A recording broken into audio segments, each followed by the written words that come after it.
Sir जैसे आपने infertility को इमोशंस से जोड़ के तो बताया कि इमोशनली अटैच नहीं होंगे तो प्रॉब्लम हो सकती है, लेकिन साथ ही आपने ये भी कहा कि कुछ और विशेष कारण भी होते हैं। तो यहाँ पे सर चाहूँगी कि मेन और वुमेन दोनों के क्या क्या कारण हो सकते हैं, आप अलग अलग बताइए कि विमेन में क्यों होता है और मेन में क्यों होती है ये इनफर्टिलिटी की। दोनों का बैलेंस तो ज़रूरी है। अब पहले तो हम मेल इनफर्टिलिटी की मेन वजह है, सिंगल वजह है कि उसके जो स्पर्म्स हैं, जैसे मैंने बताया, वो पूरी तादाद में नहीं है, उनकी कमी है, या वो हेल्दी उतने ज़्यादा नहीं है, और हेल्दी नहीं तो वो उतने मोटाइल नहीं, यानी कि उनकी जो एनाटॉमी है और उनकी जो मूवमेंट है वो एकदम स्वस्थ होनी चाहिए। और इसी प्रकार मादा में जो हमारे सिग्नल, जैसे मैंने बताया, हाइपोथैलेमस पिट्यूटरी ओवेरियन एक्सिस, तो वहाँ से हमारी सोच, हमारे इमोशंस डिटरमिन करते हैं कि हमारे पिट्यूटरी ग्लैंड से जो भिन्न डिफरेंट हार्मोन्स हैं, इसको कहते हैं ऑर्केस्ट्रा ऑफ डिफरेंट हार्मोन्स। जैसे एक ऑर्केस्ट्रा, एक अच्छा म्यूज़िक, तो उनका आपस में एक अच्छा ट्यूनिंग होनी चाहिए, और वहाँ से फिर मेरे ओवरी स्वस्थ हो, मेरी ओवरी में जो नॉर्मल नेचुरल साइकिल से जो अंड बनते हैं वो स्वस्थ बने, उसके साथ फिर मेरी जो फेलोपियन ट्यूब्स हैं जहाँ से वो जाके मेरी यूट्रस गर्भ में जाते हैं, वो सारा रास्ता स्वस्थ साफ हो, उसके अंदर प्राकृतिक जो मोटिलिटी है जो उसको अंड को वहाँ तक पहुँचाती है, और गर्भ के अंदर। और इसी प्रकार जहाँ से सेक्सुअल इंटरकोर्स होता है तो जो स्पर्म्स हैं वो वेजाइना से होते, सर्विक्स से होते हुए, सर्विस जो कि जो हमारी यूट्रस है उसका माउथ है, तो उसमें से जाके और वहाँ पे इनका मिलाप होगा, और फिर जो मेरी यूट्रस है उसकी जो वॉल है जो कि पहले ही बन चुकी है वो स्वस्थ है, तो वो वहाँ पे जाके स्थापित हो जाएगा। और ये क्रिया जैसे एक नेचुरल इंटेलिजेंस, ह्यूमन कॉन्शियसनेस का ही हिस्सा है, तो ये ऑटोमेटिक अपने आप शुरू हो जाता है। तो यहाँ पे किसी भी स्टेज के ऊपर अगर कुछ गड़बड़ होगी या रुकावट होगी तो उसके अंदर इस समीक्षा में हमें समस्या पैदा होगी। तो जैसे बहुत कॉमन है कि अगर फीमेल के हार्मोन्स स्वस्थ नहीं है, कि उसकी जो मेंस्ट्रुअल साइकिल है वो ही स्वस्थ नहीं है, कि जैसे हम मेनोरिया, यानी कि उनको मेंस्ट्रुअल होती नहीं है, या ओलिगोमेनोरिया, मेंस्ट्रुएशन होती है मगर बहुत कम, बहुत कमज़ोर, रेगुलर नहीं होती है, या तो बहुत कम दिनों में होती है या बहुत ज़्यादा दिनों में होती है, उसका जो मेंस्ट्रुअल फ्लो है, ब्लीडिंग है, वो पर्याप्त नहीं होती है। तो ये सब दर्शाते हैं कि इसकी जो हार्मोन्स हैं उसके अंदर डेफिशिएंसी है। एक बहुत कॉमन अगर मैं शब्द यूज़ करूं, डिजीज़ जिसको पॉलीसिस्टिक ओवेरियन डिजीज़ या सिंड्रोम बोलते हैं, तो उसके तहत हमारे जो हार्मोन्स हैं वो ठीक नहीं होते, तो उनकी जो मेंसेस है वो ठीक नहीं हो पाती, मेंसेस ठीक नहीं हो पाती, बल्कि उनके अंदर थोड़े मेल हार्मोन्स, जो कि हर मादा में मेल हार्मोन और हर नर में थोड़ा फीमेल हार्मोन भी होते हैं, तो उसका बैलेंस बिगड़ने से उनके अंदर अगर मेल हार्मोन्स की थोड़ी ज़्यादा हो जाती है तो वो उनको मोटापे की अक्सर शिकायत होने लगती है, और उनके अंदर चेहरे के ऊपर अननेचुरल बाल आने लग जाते हैं, या उनकी आवाज़ भारी होने लग जाती है, या उनको पिंपल्स इत्यादि होने। बल्कि एज ए ट्रेन्ड फिजिशियन हम तो दूर से ऐसी जब कोई लेडी आती है तो हमारी स्पॉट डायग्नोसिस हो जाती है कि इस लड़की को तो पीसीओडी है। हाँ, तो इस प्रकार दूसरे जो हार्मोन्स हैं, विशेषकर थायराइड ग्लैंड जो है उसका स्वस्थ होना, तो ये जितने ग्लैंड्स हैं, जितने हार्मोन्स हैं, उनका आपस में एक जैसे म्यूज़िकल एक लाइक ए ऑर्केस्ट्रा, एक सुरीला आपस में एक ट्यूनिंग होनी चाहिए। तो अब जहाँ पे कमी होती है उसको फिर प्राकृतिक साधनों से, एज ए होलिस्टिक चिकित्सक, I am dedicated to restore health by natural positive means.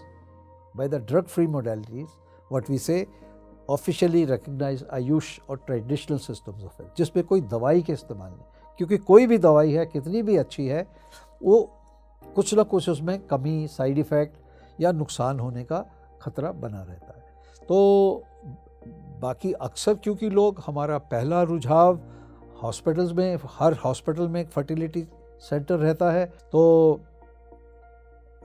ठीक है जिनको वहाँ से उपलब्धि अपनी हो जाती है, पर फिर भी मैं कहूँगा कि कौन कृत्रिम माध्यम से अपना बच्चा चाहेगा, क्यों नहीं कि हम प्रकृति की ओर जाएं।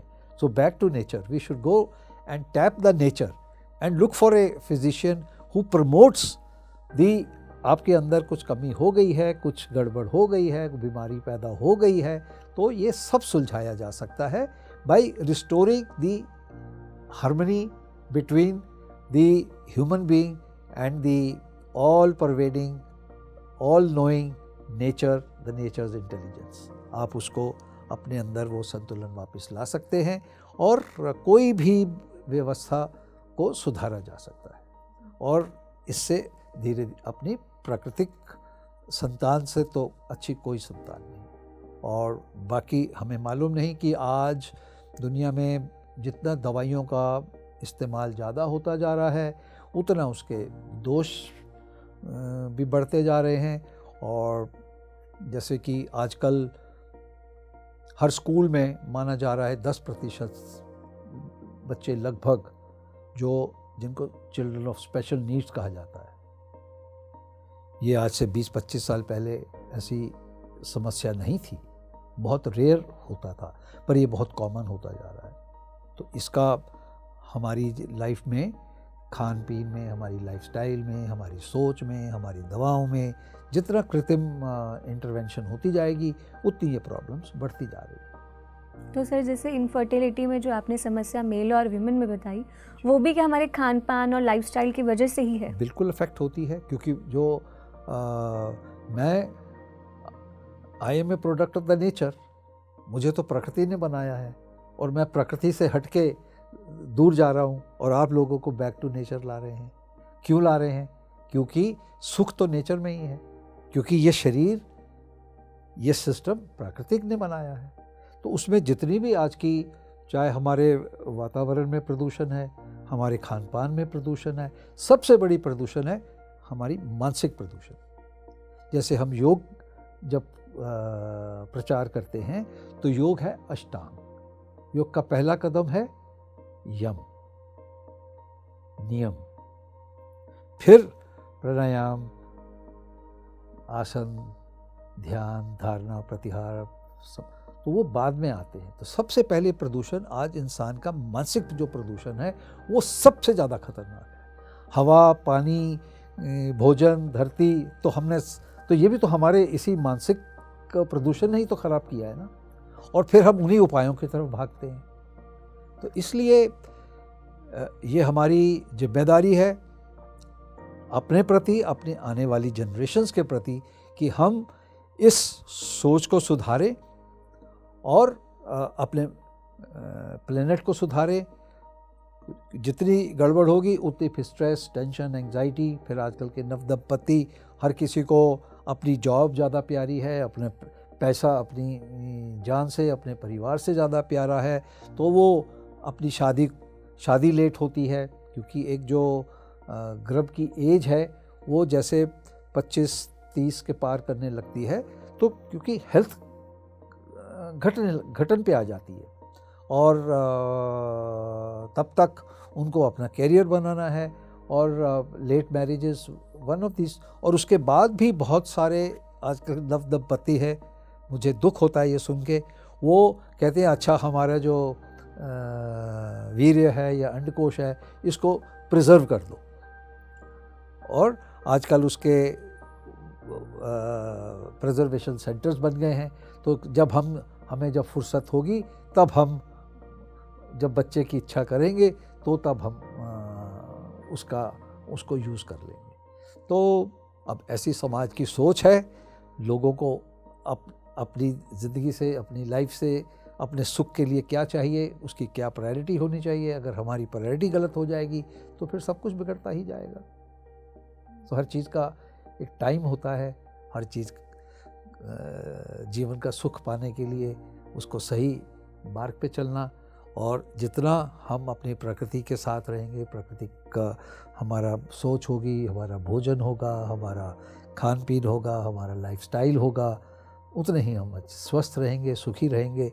और औलाद होना तो एक, और शायद सारी प्रकृति में ये बांझपन का कष्ट सिर्फ इंसान को ही है, क्योंकि इंसान ने ही इस प्रकृति का नुकसान किया है, उसी को सबसे ज़्यादा भोगना पड़ता है। उसके साथ हाँ जो इमीडिएट कांटेक्ट में जो उनके पेट्स, पशु पक्षी हुआ, उनको भी सफ़र करना पड़ेगा। मैं देखता हूँ आजकल लोगों के पेट्स में भी बड़ी बड़ी भयंकर बीमारियाँ हो रही हैं, तो that is because of us. वो हमारे साथ रह के हमारी जब चाल चलने लगते हैं तो उनको भी वही कष्ट भोगने पड़ते हैं जो इंसान भोग रहे हैं। तो सर इनफर्टिलिटी पर आपने इतने विस्तार से सारी चीज़ें बताई हैं, इसके कारण भी आपने बताया, क्यों होता है मेल्स में, विमेंस में, बहुत अच्छे से आपने बताया। तो आगे सर कार्यक्रम को आगे बढ़ाते हुए यही पूछना चाहूँगी कि जो आप बात कर रहे हैं बार बार कि प्रकृति से खुद को जोड़ना है, खुद को बैक टू नेचर, जैसे हमारे कार्यक्रम का नाम है। आपने तो लीड ली है बैक टू नेचर जी। पहले हम नेचर से जुदा क्यों हूँ, हमें नेचर में ही रहना चाहिए, क्योंकि मैं नेचर का प्रोडक्ट हूँ। ये जो मेरा आने वाले बालक जिसकी मैं अभिलाषा, वो भी तो नेचर ही मुझे देगी, उसकी जितनी ग्रोथ है वो भी तो नेचर ही करेगी। तो उसको शुरू से हम गलत रास्ते पे क्यों डालें।